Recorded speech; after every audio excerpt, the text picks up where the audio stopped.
Stansted Airport is overcrowded. The queues in the duty-free snake for miles, and it's impossible to walk anywhere without bumping into a hassled parent telling a tantruming child that a giant novelty M&M's dispenser is overpriced and they can't have it.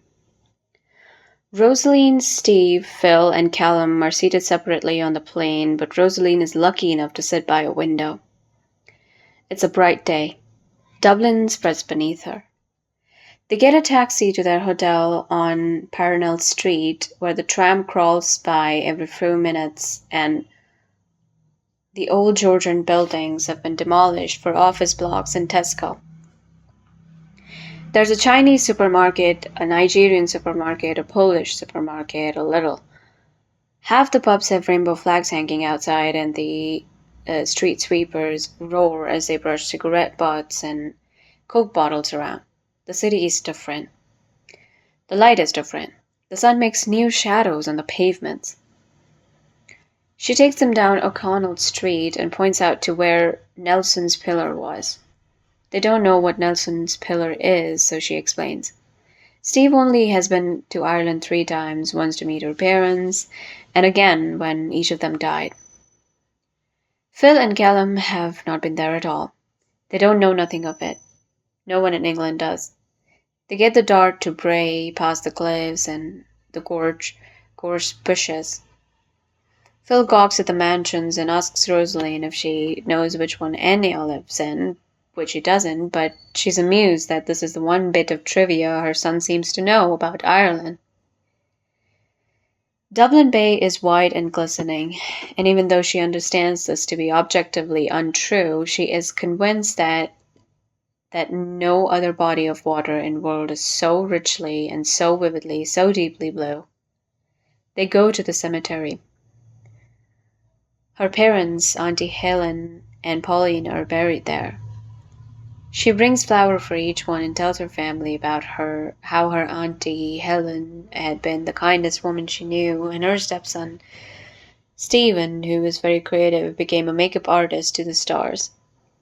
She stands at Pauline's grave, which has a lovely headstone, a black marble with a gold cross, little flower pots around it. All the pink and red geraniums bloom beneath the engraving. Pauline, beloved sister and daughter, 1959 to 1981. It was her sister who called to say that Pauline had died. Rosaline can't remember what she said in response. There was a particularly Irish mode of discussion that involved saying nothing back and forth until it was time to go home. Ah, sure. This is it.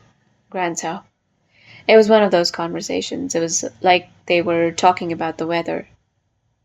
Pauline had died, and all they could muster were the most useless of conversational takes.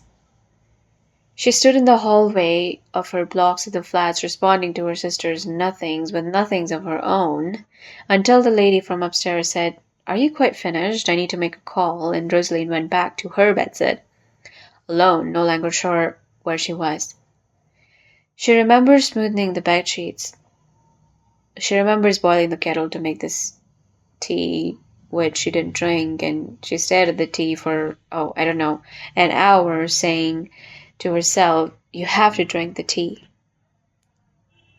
Drinking the tea is a normal thing to do. She remembers saying, "There's a good girl now, don't get upset," and she simply stood in the center of the room, crying. Yes, but also trying to breathe slowly so as to not cry, and she could hear London move beyond her window, a man trying to fight another man, 2 old ladies calling each other from across the street, and Rosaline told herself, "This is your world. Dublin is gone, and Pauline is gone too, and you have to get a hold on yourself." But she was angry at Londoners who didn't understand. She was angry at joggers on Regent's Canal and bankers who clip-clopped the city and the good manners of the cashiers of the supermarket. She was angry at them for not knowing Pauline. They wouldn't have known her even if Rosaline described her with the best words she knew.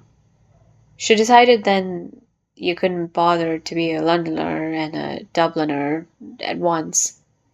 You couldn't care to be so much about Ireland that if you wanted a life of your own in England.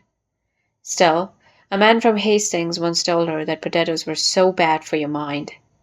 He had a theory that Irish had been considered to be lazy and dim-witted because they ate too many potatoes, and potatoes had rotten their brains. When she suggested that this was a colonial stereotype, he became furious.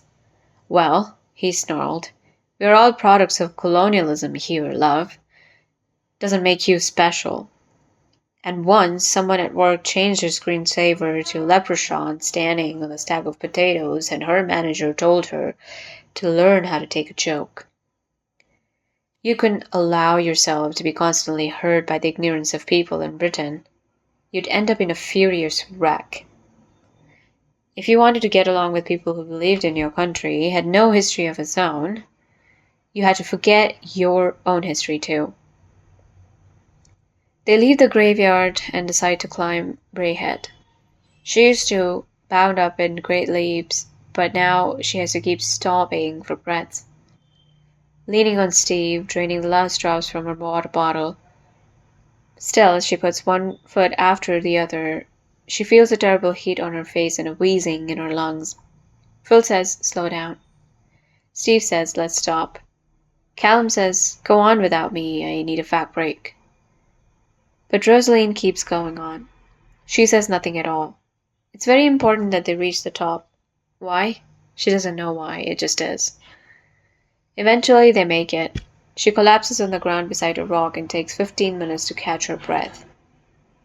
Her heart rate slows and the sweat on her brow turns cool, and when the nausea finally subsides, she looks up to see Dublin City in front of her, right across the far side of the bay and the Poolbeck chimneys as specks in the distance. She used to hate people when they romanticized Dublin.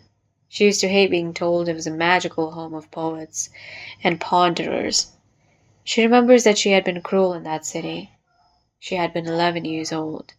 She had looked at Imelda Barry in her face and told her she was ugly, even though she knew Imelda Barry to be beautiful. She had been kind in that city as well. She had been 12. She had gone to the library on Kevin Street to borrow history books for her mother because her mother felt stupid for not knowing about the past. She looks at the city, and she wants Phil to know of her mother who lived there. She wants him to know of the curve of her mother's back over the sewing machine, that her father too close to the deer in the Phoenix Park once and the deer nearly bit him. She wants him to know about the jumping into the cold, freezing sea, the stench of seaweed, the smell of hops, the taste of salty chips. She wants him to know about Dublin on a sunny day. She huffs. She grows frustrated. She speaks of Dublin as if Phil was a naive American tourist searching for his roots, and she's an enterprising tour guide gunning for tips. She tries to go deeper. She wants him to know where she went to the school and where the teachers were nice, which were mean, and how at 14 years old, Sister Concepta wrote on Rosaline's Jane Eyre essay, "You're a talented writer, Rosaline. Don't ever stop." And that was the only teacher who ever called her anything but stupid. She wants him to know that a person called Pauline had once lived there, and in 1977,